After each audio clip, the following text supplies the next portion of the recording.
Hey everyone, welcome back to the channel. In today's video, I'm going to show you how to make your profile private to public.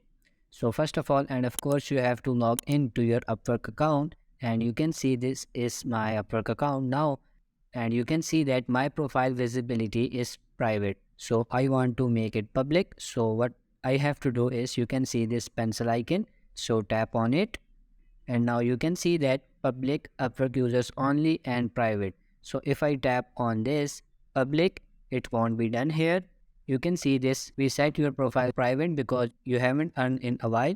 To reactivate your profile, apply to job and start earning. So tap on this freelancer plus plan, and now you can see that there are two plans, basic and plus. So if I want to make my profile public, I have to tap on this upgrade to plus, tap on it, and now just tap on this activate freelancer plus, and you can see that your membership is upgraded. And now if I go to my profile, and you will see my profile visibility is public now.